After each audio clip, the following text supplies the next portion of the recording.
спорт, денсаулық, кешкілі спортпен айналысқа адамның дене сау болады. Мен футболды қатты жақсы көремін. Әкеммен жаттығуды күн сайын істеймін.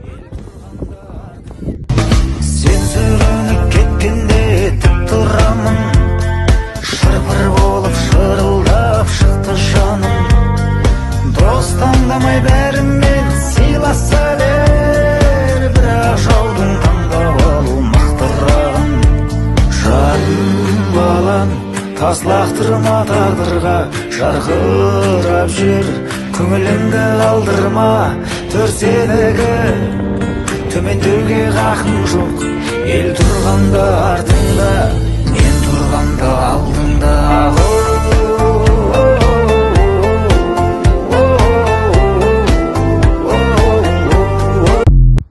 Жаным балам, тас лақтырма тағдырға.